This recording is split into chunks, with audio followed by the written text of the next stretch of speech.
On the cold. Have you ever? I know you've been hunting with Ranella, who knows more about hunting and animals than anybody I've ever met. It's the craziest thing. Yeah, he knows his stuff. Yeah. What did you guys go hunting for? Caribou in Alaska. Was it at least? Speaking of the cold, dude, was it in the summer at least? No, it was in the fall. It wasn't too chilly until it started to like hurricane gust while we were on the side of trying to sleep on the side of a lake. That's a good time.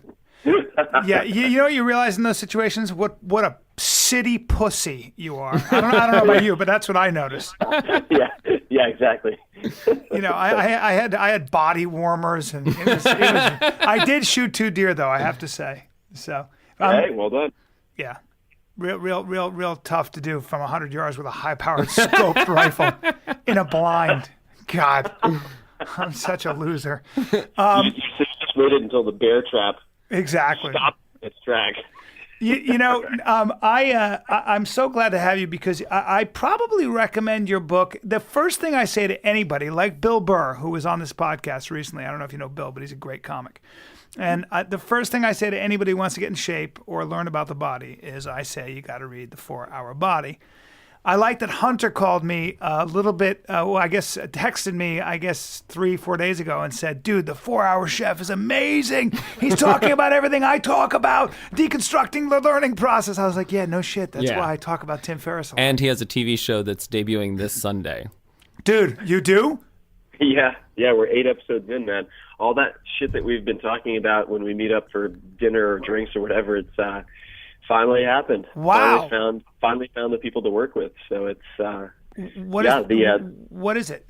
Well, it's the Tim Ferris experiment, and each week I have to subject myself to some seemingly impossible task and try to deconstruct the learning process with the help of a world-class teacher. So that ranges from learning how to drum well enough, or attempting to learn how to drum well enough in 4 days to play a live concert with the rock band Foreigner to a sold-out crowd. What, dude? I've been taking drum lessons for 1 year. I'm so far away from that. If you do that in 4 days, I'm gonna have to, on principle, punch you in the face. I have to. Or give that deer treatment that he was doling out in Wisconsin. Yeah. Are you kidding me? 4 days? I'll freak out on you. Okay. Yeah, it's up online right now. We put out the first episode for free everywhere, like Xbox, PlayStation, Amazon, YouTube, iTunes, everywhere. Is that the drumming one? That's the drumming one, so you can check it out. Dude, I'm all over that. I'm all over it. And it includes, other stuff that ranges from like chess, Brazilian jiu-jitsu, to learning a language, to rally car racing, surfing, professional poker, all sorts of crazy shit. So that's the show, and the idea is each episode to give people a toolkit that they can use to replicate the results. So by the end of 13 episodes, they should have sort of all the principles they need to really double or triple their learning speed with any subject. And the important thing is that because you're doing it across so many different skills, what you ultimately realize is that all learning works in the same way. Exactly right. Yep. But let me ask you, because we had Dan Coyle on this podcast who wrote The Talent Code. I don't think it's hit yet, but fascinating about, I don't know if you read the book, Tim, but he went and studied all the talent hotspots and the teachers, that the great teachers. Do you know the book? I've heard of the book. I'm not familiar with the book. Well, he went and looked at, this tennis club in Russia that put out the top 20. Sharapova, Kornikova, all these great tennis players. And it's one court, and it's a 77-year-old woman. And he went and found these essentially talent whisperers, these incredible coaches, and broke down the learning process. And they weren't inspirational speakers. They were just people concerned with information. But also concerned with emotion. I mean, Dan Coyle told this great story about this girl walks into the tennis club, and it's clearly her first day. She has her racket in a plastic bag, has no idea where she is, and the coach stops the practice and walks over to the girl and shakes her by the hand and says, "We're so glad to have you here." And I mean, I think that's a large part of what's so important, and so much of what comes out, I had the privilege of listening to your last podcast with Tim, and so much of what comes out is just how important emotion is in the learning process. You talk about, people's intimidation, what do they feel is a doable step that they can get on board with first, and then they can see the results, and then they can get more and more and more into it. I think so much of where we've gone wrong is that we've focused on the rational aspects of learning to the exclusion of the emotional aspects, and the two go hand in hand. Yeah, no, I couldn't agree more with that. I mean, because one thing I'm kind of fond of saying is that the best program is the program that you follow, which is why, for instance, I get a lot of flack for this. But if you look at, say, strict paleo and strict veganism on opposite ends of the spectrum, I won't argue that I think strict paleo is very effective for many different things, but it's also very, very inconvenient, and the adherence is poor. The abandonment rate is very high. So if I'm trying to impact, say, 1 million people most effectively and efficiently, I will start with a gateway behavioral change like the slow-carb diet, which is very easy to manage when you're traveling, very easy to manage on a low budget, and so on and so forth. And you start with that, and it relates a lot to the emotional. It relates a lot to the psychological. I mean, convenience, ease, unintimidating or avoiding intimidation rather. Providing people with early wins so that they can establish a habit before you really challenge them, socially or otherwise. So yeah, totally agree. Well, to piggyback on that, what I was saying is essentially there is something called myelin, which you develop, sort of the living circuit, the fatty thing that kind of circuits are these circuits are organic, and you develop these biological circuits.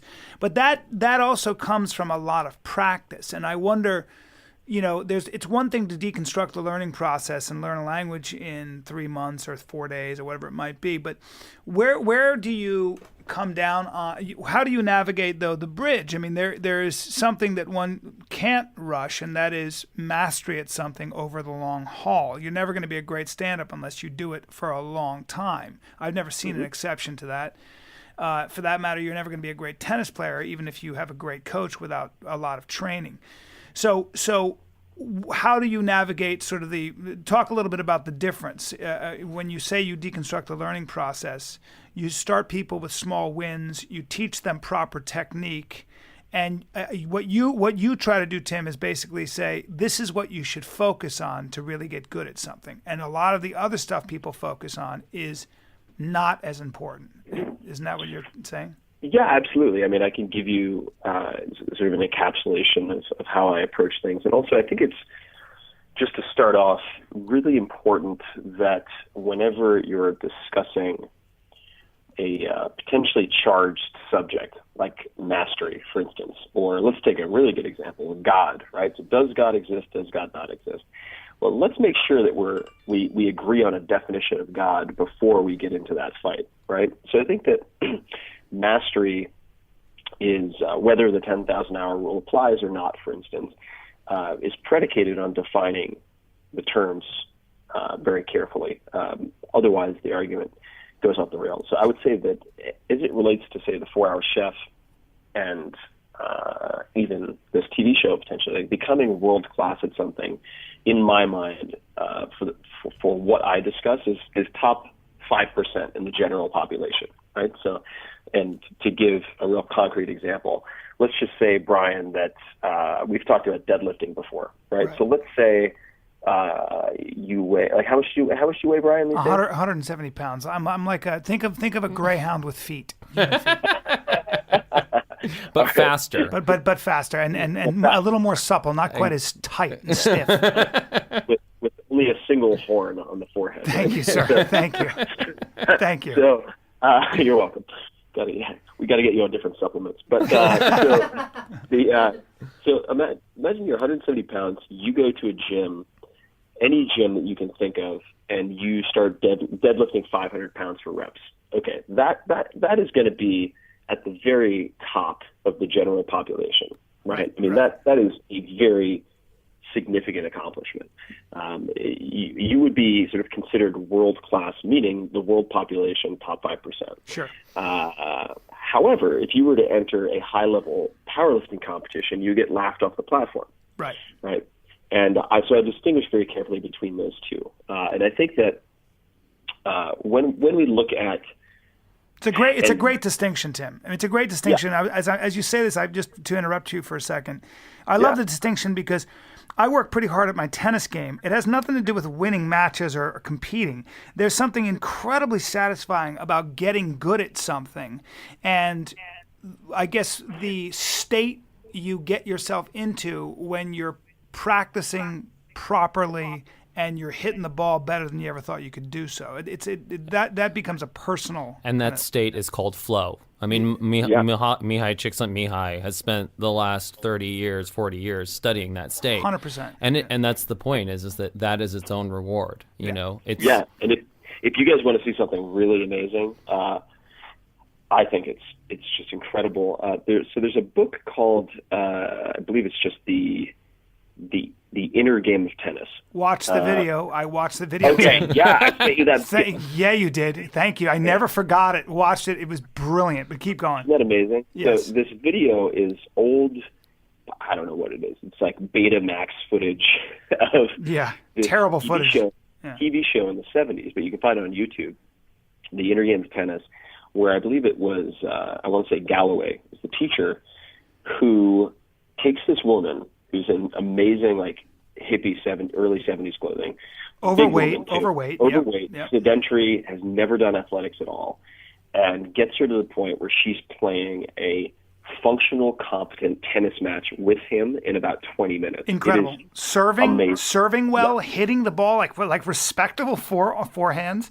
And maybe the first person in the history of tennis to use an open stance in her forehand, which is now standard practice. I was watching her going, well, she's hitting so naturally, and that's what tennis evolved into. You know, guys started saying, do we really have to turn our bodies? Maybe I can hit open hand, because that's how I'd block a soccer ball, etc. That's how you box. And he said, just let your body. He uses the example of a child when they walk. You're not telling the child, look, keep your weight on your heel, now transfer to the ball of your foot, now careful not to. No, he's mimicking. He's just doing, he's watching, And so I think that illustrates how quickly you can get to a functional level. Then from that point, let's just say the next is getting to a performance level, like performing in a rock concert. And then at that point, if you want to get to the mastery level, there are many different ways to measure that, right? But let's just say one of the benchmarks would be top 1% in the general population. And then I do think there is a point where genetic sort of determinism comes in a bit. And I mean, I would love to hear both your thoughts on this. But if you look at, say, competitive swimming, as you move through, say, a high-level high school competition, you see many different body types. Then you get into college Division I competition. They start to blend together and look more similar. And then you get to, say, the finals in the Olympics, and they all have a rather bat-like appearance and look like Michael Phelps. Michael Phelps, you look like a bat. Long torso, short legs. We had a guy, David Epstein, on our podcast, who was a writer for Sports Illustrated and wrote The Sports Gene, which it's an awesome book. But the point he makes is that, you know, yes, there are a lot of weird genetic things going on among Olympians. For example, there essentially people who are intersex are overrepresented in female athletics. A lot of them turn out to be not totally female. And so, you know, I mean, that's why they have, you know, different limb ratios and all sorts of things like that. Yeah, you're not going to be sprinting in the finals of the Olympics or World Championships.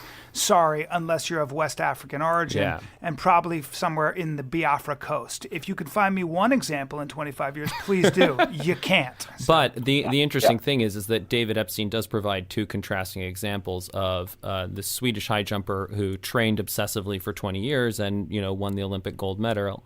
And then on the other hand, you have this guy who, you know, tries high jumping as a joke and ends Wins up the being world championship. yeah. So I mean, it's interesting because yes, huge amounts of practice and of the right kind of practice can make up for those natural physical differences. I think the bigger thing is that we make the mistake of thinking that athletics are the same as academics.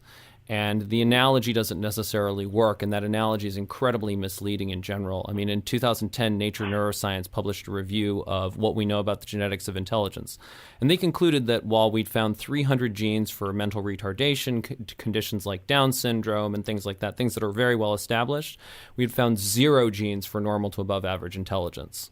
So the analogy doesn't necessarily work, and there are a lot of things about that physical, thinking that learning mentally is the same as learning physically or physical limits is misleading. For example, we often talk about, how students need to sweat, right? It's hard work. Bryan has this story about how he was told to focus, and he thought that meant squint.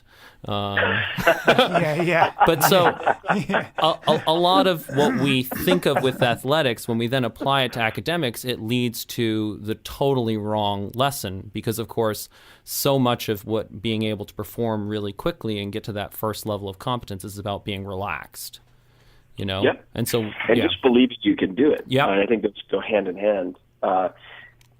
Sorry, I jumped in. Feel free. No, it's okay. I was brilliant. gonna plug Hunter's book to you. You should read The Straight A Conspiracy, because he wrote a book called with Katie O'Brien, and it's essentially about this. About your book.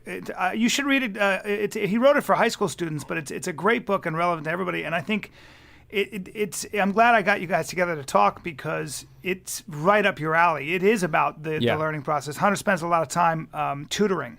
And educating, and so he kind of realized that there was a great deal of shame attached to learning. Well, that's the central problem. I mean, you've hit it on the head, Tim. It's believing you can do it.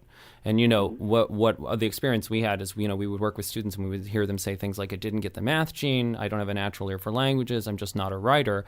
And it took us a long time to figure it out. We had to do a lot of research, a lot of working with students, a lot of asking them about their experience.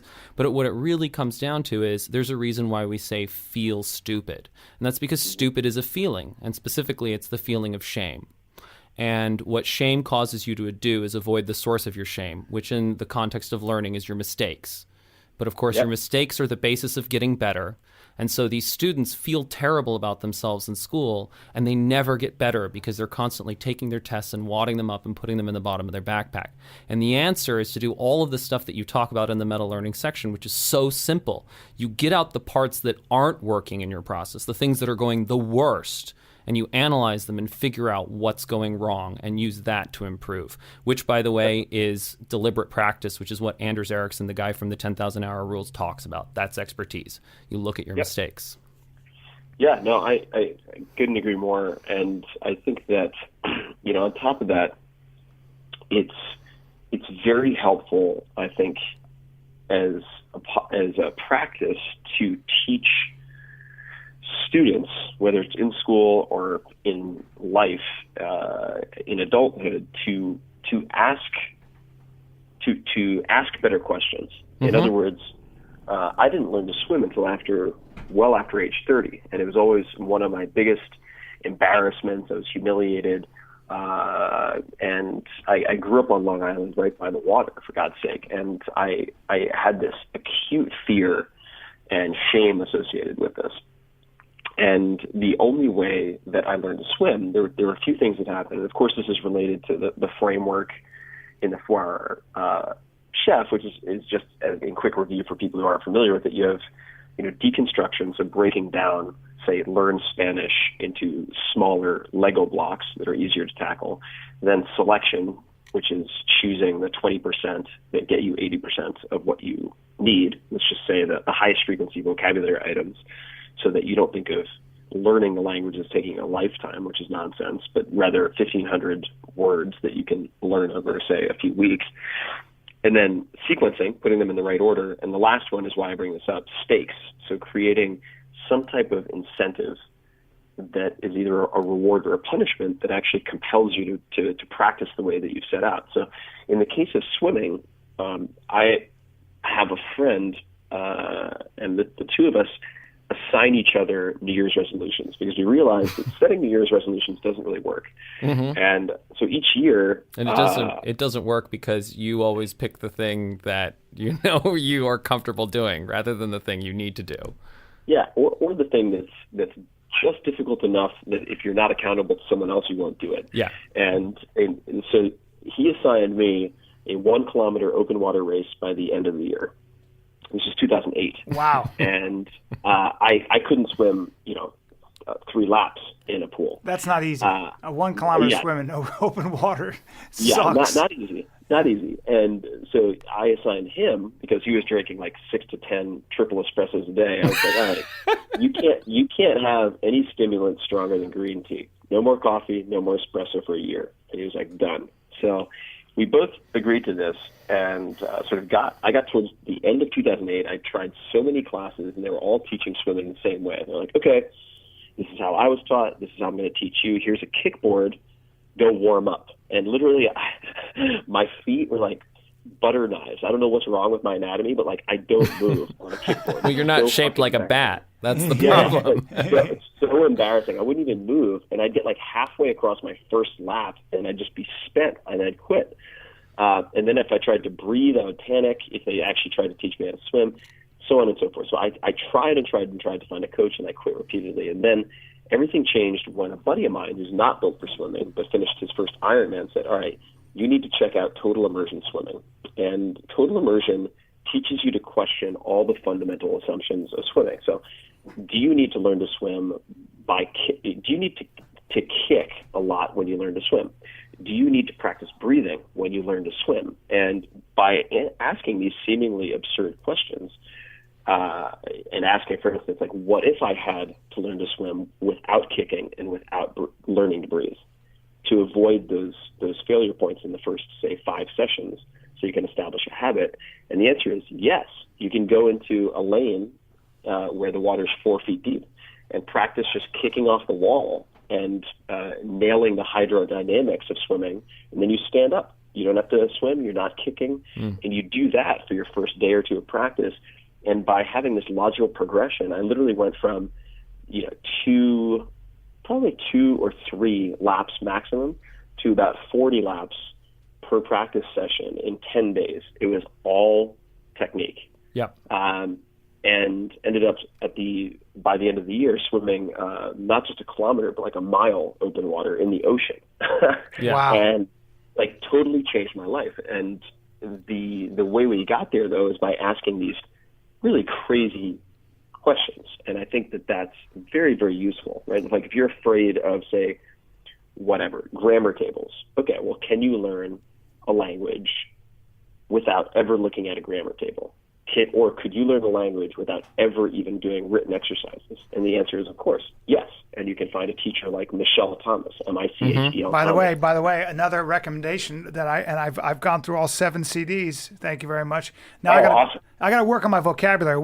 Who's my next tutor in this? Well, Michelle Thomas has a vocabulary builder too. Does he? Yeah. There's a whole series. There's an advanced, and then there's vocabulary builder. All right. I suggest for the vocab going to bized.com. I like analog. You can find apps for this as well, but I really enjoy analog.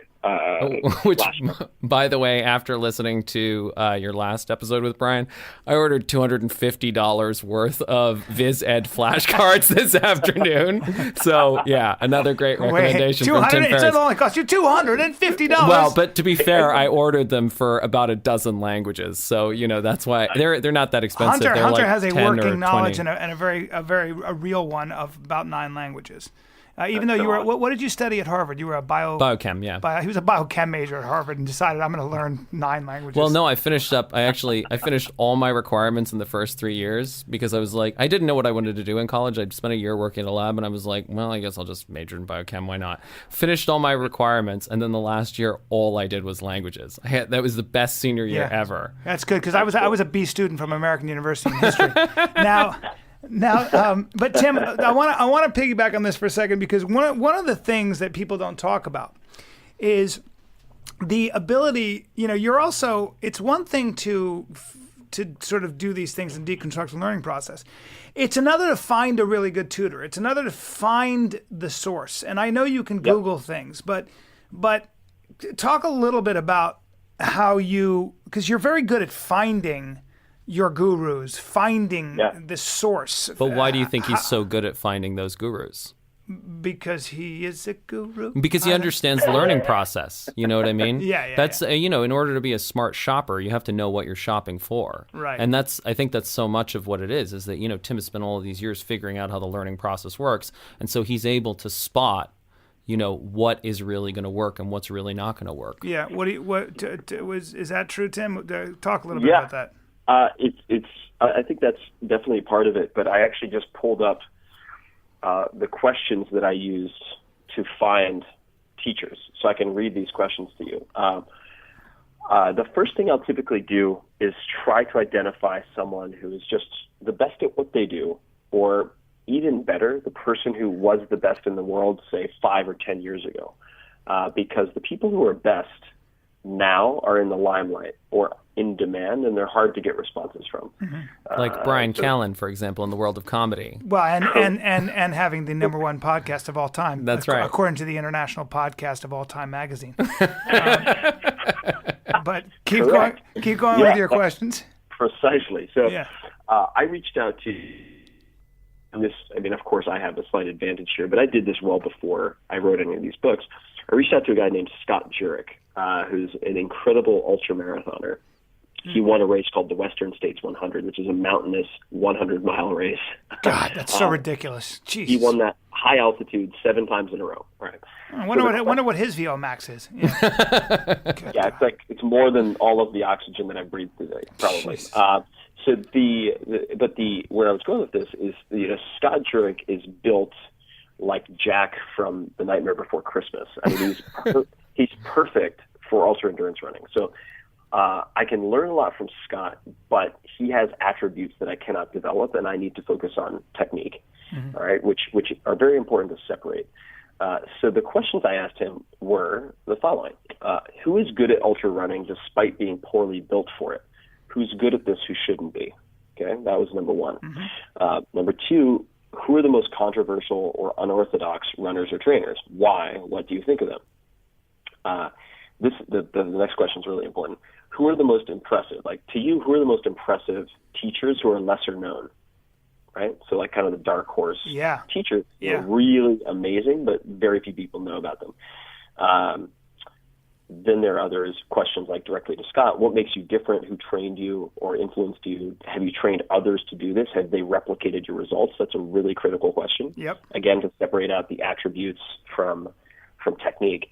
What are the biggest mistakes and myths you see in ultra running training? What are the biggest wastes of time? And then these are more related to helping me self-study than teacher selection, but there are only 2 left, so I'll mention them. What are your favorite instructional books or resources on the subject? If people had to teach themselves, could not find a teacher, what would you suggest they use? And then the last one is kind of the money shot, which is if you were to train me for 4 weeks for a blank, right? If you were to train me for 4 weeks for an ultra running competition, say it's a 50-mile race or 50-kilometer race, and you had $1 million on the line, what would the training look like? I love that. I love that question. And of course, typically they'll say, "Yeah, well, it's impossible." I'm like, "But I understand it's impossible. But like, if you had $1 million on the line and like I took your mom hostage, like, what would you do?" Right.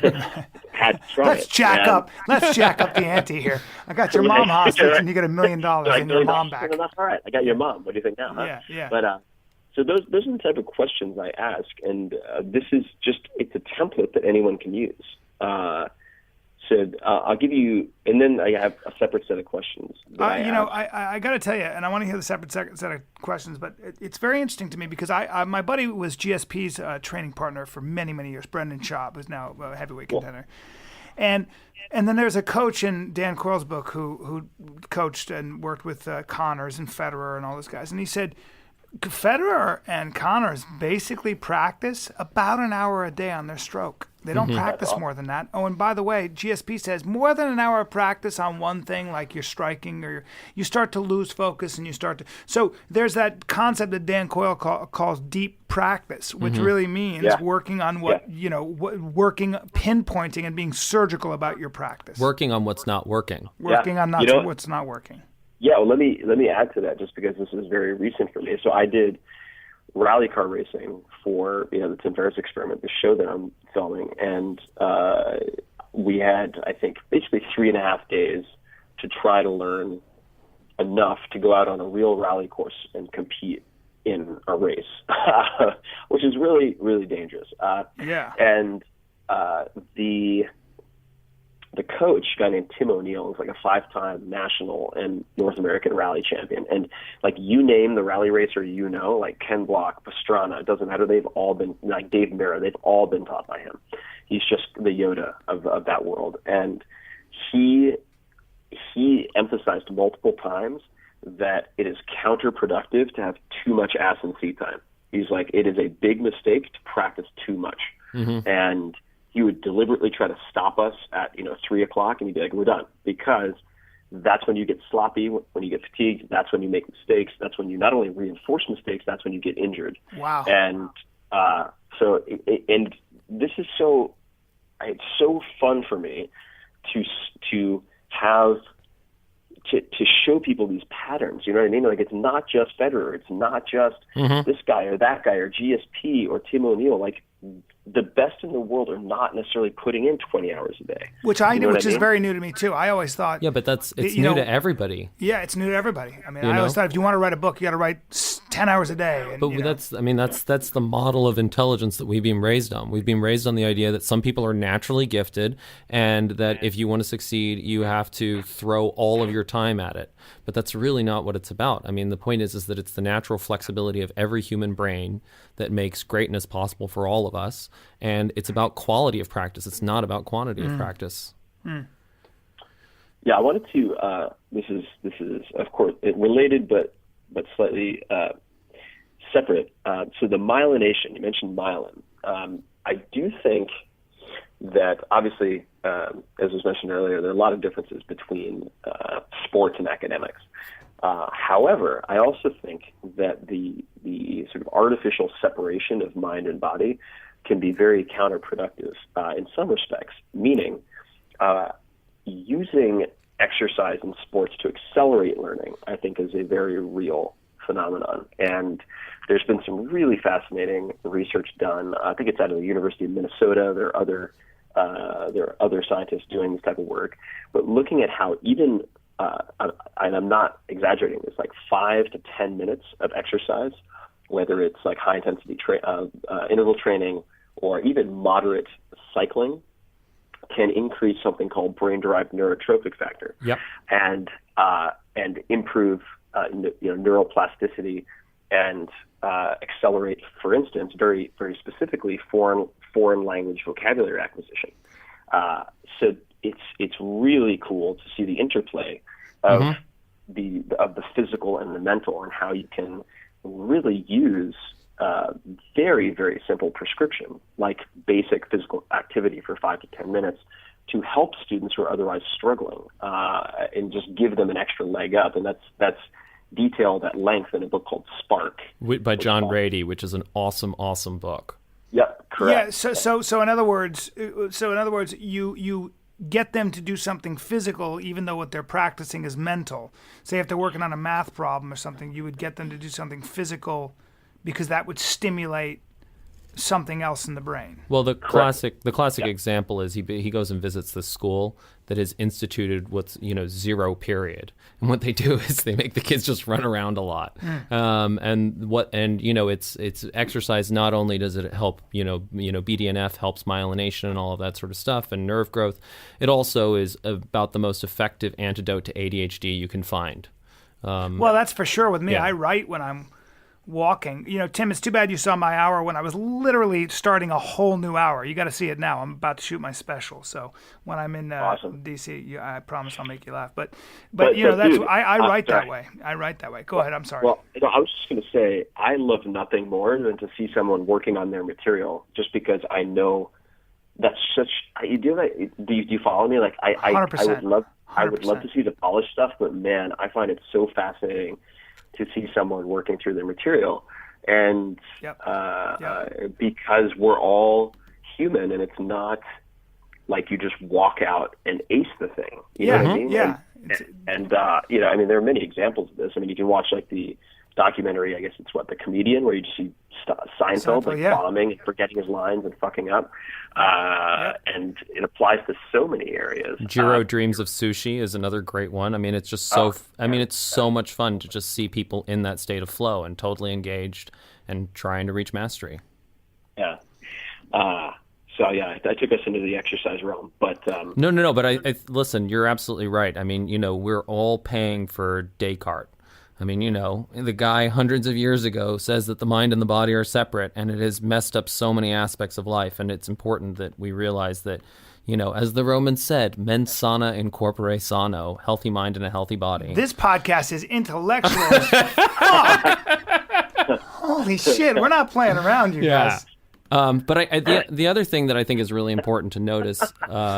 Sorry, I don't know much Latin, but I could be like, well, as websites that haven't had text put on them yet say, it's in Dolorum, blah blah blah. You are correct, sir. But yeah, I think the other thing that's really important to note about what Tim's doing and why it's so effective is that he's asking questions. So much. I mean, the National Academy of Sciences. And this things that drive me nuts. They wrote this document. They took all of the research and they consolidated it into a single document, which is about 700 pages long. And after you read all 700 pages, at the very, very end of the document, they say, everything that we have said in this document can be summed up in one word. And you're like, why didn't you say that in the intro? Yeah. But the one word is metacognition, which is thinking about thinking.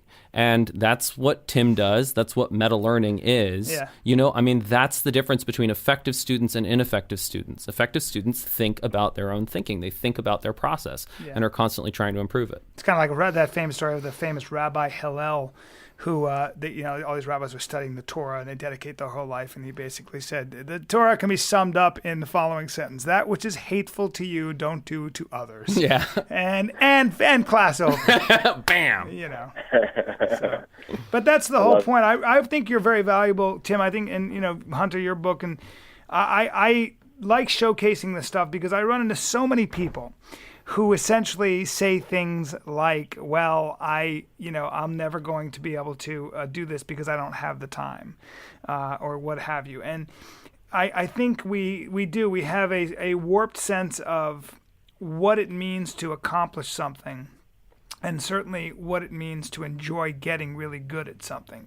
It's either all or nothing, especially in this culture. There's something about that that has to be kind of tackled. It has to be fixed because that's the point is that we all lose. Like the society that we have when everybody is fulfilling their potential and where everybody is in that state of flow and where everybody's on a quest to achieve something. That's an amazing society to live in, and that's a society that we all deserve. Jesus. Yeah, and I think I was just going to add to that what I'm trying to do, whether it's through the books or the TV show, is to demonstrate that learning something and getting pretty fucking good at it, not necessarily becoming Yo-Yo Ma or Tiger Woods, but like getting to a level where you can like respectably perform a new skill and have fun doing it, does not have to be complicated at all. Like it can be so almost ridiculously simplistic in terms of the approach. Like you watch this video related to the inner game of tennis, like nothing could look more simple. Where he's like, okay, I'm going to teach you to serve. I'm not even going to describe the technique. Just go bum, bum, bum, bum, bum, bum, bum, bum, and like has her repeat this rhythm that ingrains the right tempo, and then boom, she's hitting serves. Right? But a lot of that is, from what I got from the inner game of tennis, and a lot of learning in many ways, not to be too zen about it, is getting out of the way, getting out of your own way. Well, I do with stand-up the other day. I hate to talk about this on the air, but I'm making a point. I was in Sacramento and I realized I've been doing it so long now, and you get to a point with when you're doing your stand-up where I guess what happens is the experience becomes something you're so in control of. And it's working on an audience so effectively that in some ways you feel like you're letting air in and out of a balloon. You're playing the audience as though they were an instrument. It no longer becomes about your act because you're feeling your act. You don't have to prepare anything. You just get up and you just go and see what's in front of you. And you react to whatever the audience might be and whatever they look like and whatever they sound like and the temperature in the room. And you're able to chunk all this information. And what happens is after a while, it's a very surreal experience of kind of feeling as though you're managing their energy. You don't want to kill them with too many laughs in the beginning because then they'll be tired at minute 60. It's a really wonderful place to get to in a sense. You kind of feel, I swear to God, I feel like the audience was sort of my accordion or my balloon I was blowing air into and out of. It was a very surreal experience. And I don't mean to sound like I'm this great fucking comedy genius. I don't mean it that way. A lot of comics would agree with what I'm saying if they've been doing it as long as I have. But in terms of the patterns that Tim is pointing out, a lot of expert performers in any field would agree. Yeah. This is something that is universal and human. Yeah, that's right. Yeah. That's right. But I'm kind of jumping over what you had said, which is the idea that you can really enjoy something and really get pretty damn functionally good at something with not a whole lot of effort, just knowing where to place your energy, and that's kind of what you contribute. Yeah, no, it's I mean, the teaching is even more fun than learning for me, and I always thought I was going to be a 9th or 10th grade teacher just because I had some really key influences that sort of sent me in one direction around that age, where a lot of my friends went the other direction and overdosed on drugs and stuff. But the fact of the matter is, like, you can take someone who is deathly afraid of swimming, right? Like, immediately panics when they're set in water deeper than their height, and get them to the point where they have really impressive technique and swim 4 laps in an Olympic-sized pool in a couple days. And like, that is a life changer. It's a life changer. They do that. They do that with people who have who are chronically shy, like terribly shy. People who can't speak to somebody of the opposite sex, for example, and they'll just basically, there's a step-by-step process to get them over that stuff. Yeah. And the experience. I just want to put a little sort of button on the swimming, which is the feeling that they have when they do that for the first time is, I think, every bit as like magical as the experience you mentioned on stage after putting in your 10,000 hours in comedy. They're not the same, but in terms of the reward that you get and the bug that bites you, I think it's every bit as sort of magnificent. And it doesn't 100%. take, I agree and with it that. doesn't take that long. I mean, that's, and when you start to realize, like, there's so many old wives' tales where people are told, things are repeated so often that they're thought to be true. Like, oh, it takes a lifetime to learn a language. That's total horseshit. And if you buy into that, you never start anything. Whereas if you can demonstrate, like, dude, if you want to learn a language a year, easy. No problem. Like, think about what your life is going to look like if you could do that. Or if you could learn a different instrument every year well enough to do A, B, C, D, or E. Or like a different sport every year well enough to do D, E, and F. It's like, holy crap, like, your entire view of reality changes. It's like, if your life is how much experience you can cram into these years, you just like doubled or tripled your lifespan, basically. Yeah. What is your favorite thing to do, Tim? You do so many things, but what do you think is, I mean, you write books, you do a lot of jiu-jitsu, you're playing the drums, and you're doing all. What do you have you come across anything that you want to just keep doing all the time?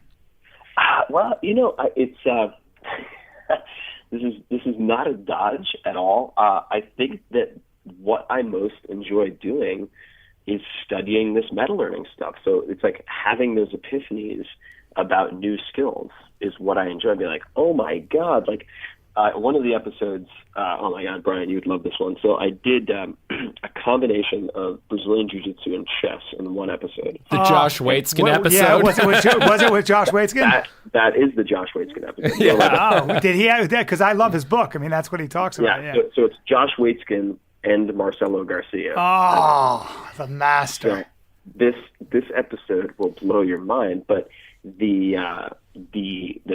we're taking chess principles and applying them to learning jiu-jitsu. So like starting with the end game, right? Like so you're not learning openings first. You're learning the end game. So you have like pawn and king versus king, and like, okay, how do you mimic that in jiu-jitsu, and how do you use opposition and all these? I fucking love that, dude. Why didn't I think of this TV show? I'm so happy for you, though. It sounds What is the network? What's it on? The network is HLN. So it used to be CNN Headline News. It's now just HLN. It's on Turner. And dude, it's an important show. We gotta really pump this show. That's an important show. That sounds fantastic, man. I'm super stoked. And dude, the jiu-jitsu. I'm not going to give away too much, but I'll tell you. So I got destroyed by the parkour episode, just like completely destroyed myself. And then I haven't done jits in fucking years. So I walk out there, and it's like these monsters who've been trained by Marcelo, and I get choked. I think it was Josh is like, dude, your lips are purple. Why don't you sit down? And then got like this dude hit a double leg takedown on me, and this is like a 190-pound Brazilian monster who just won no-gi worlds, and landed with all of his weight on his shoulder right in my ribs, and I just heard like popping sounds. And it wasn't a fracture. I got x-rays, but it was like torn cartilage between the ribs, so it felt like a fracture. And that was takes a long time to heal. Yeah. The first morning of the entire week. Oh God. Oh my God! I mean, talk about being thrown to the lions. But oh my God, you'll love this episode because it's got the jiu-jitsu and a lot of just absurd footage of jiu-jitsu, but also has speed chess, and oh my God, it was so much fun. Dude, that's so incredible. That's great. I can't wait to watch the show. And who is your drum teacher?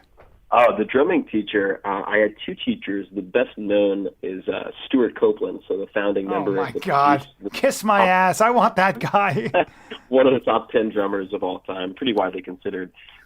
Hilarious guy. He's a lot like Doc from Back to the Future. And wow, just so absurdly good. So, yeah, this is... And who was the other teacher?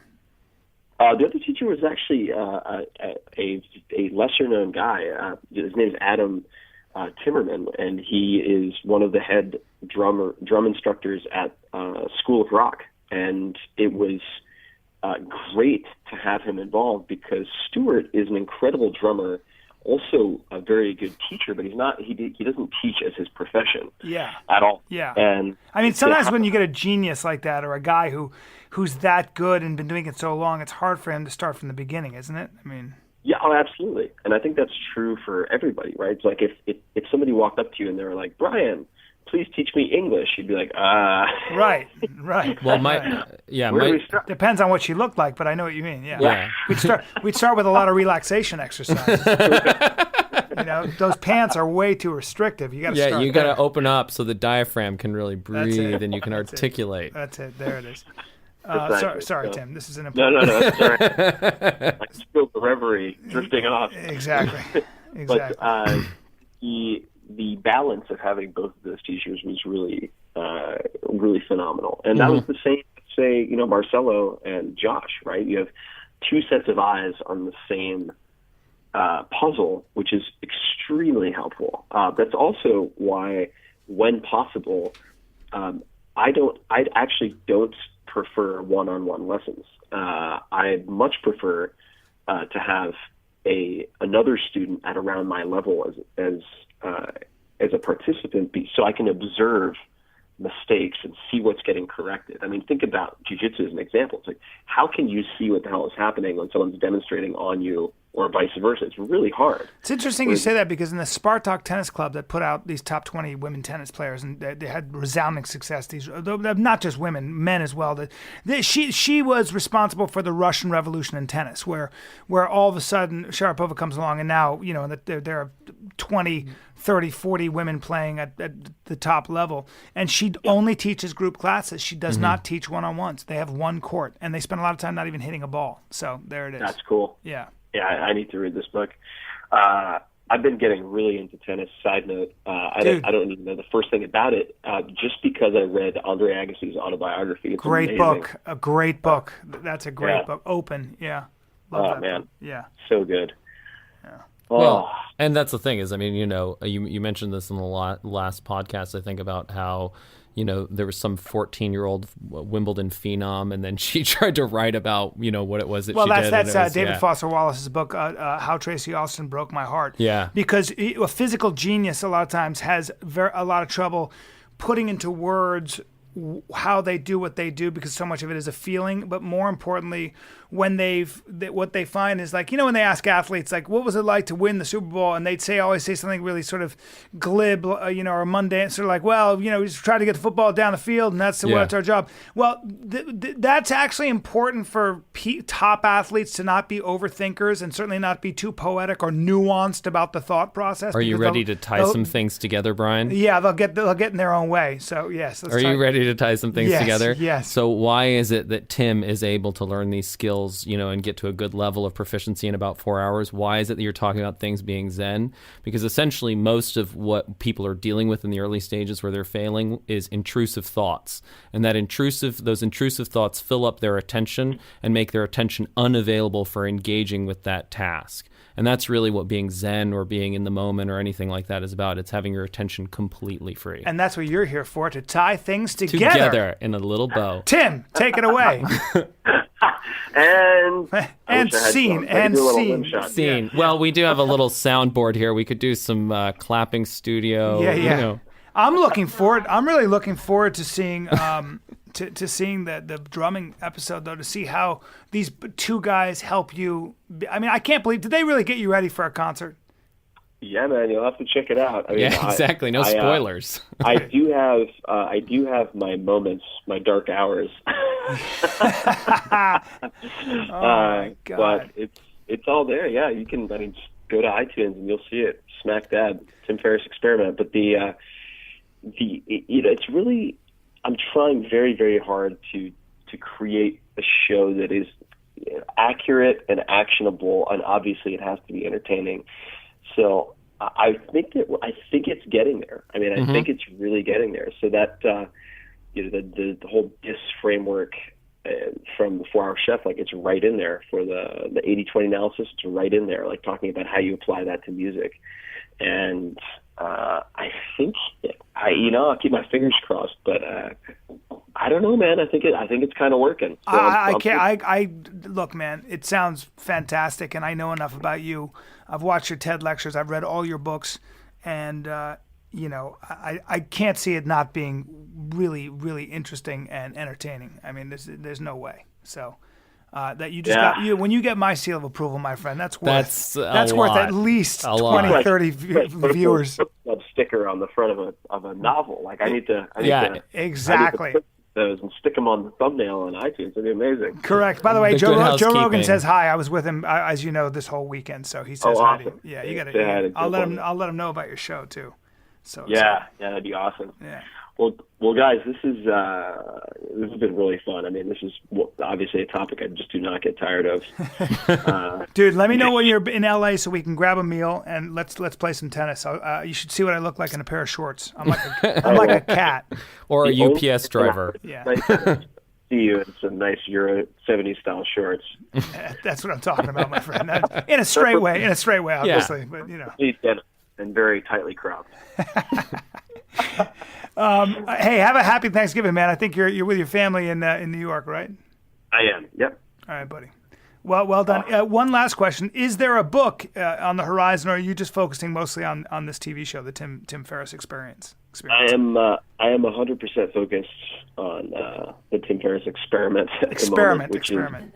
Yeah, no, which is the entire show itself is an experiment, right? So you kind of get to see us trying different formats and approaches as well in each episode, which is kind of fun. I mean, very meta, right? Yeah.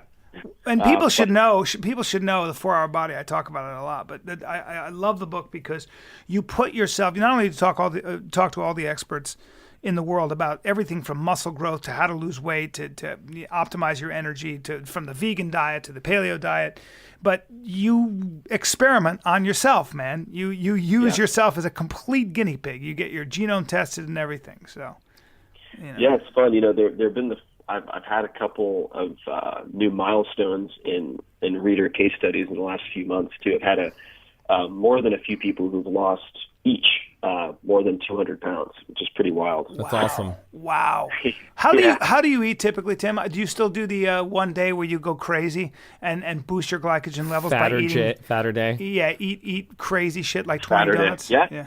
Yep. Good. Yep. I still do. Saturday. Still do cheat day. Nice. Still actually, but I've shifted my cheat day a little bit. It used to be always on Saturdays, and I realized, oops, if you're filming Monday morning, you still look like a fat bastard and a puffy Michelin man if you do your cheat day all the way up until you go to bed on Saturday. So I've shifted it back to like the last half of Friday is kind of my cheat day these days. There you go, brother. Well, that's because you're a TV star now. So you gotta be aware. Got to be aware of that chiseled face, those chiseled features. My brother, have a happy Thanksgiving. Thank you so much for doing the podcast, man. I'm glad you met Hunter too. Yeah, thanks for having me on, man. This is great to have a little cognitive threesome. Exactly. A mutual appreciation club. Yeah, you got a standing invite, and when you come to LA, dinner on us. Some good wine. Awesome, man. Yeah, look forward to hanging more, guys. Have a wonderful Thanksgiving. Happy Thanksgiving, buddy. Tim Ferris. All right, bye, guys. Bye. That's great. Yeah.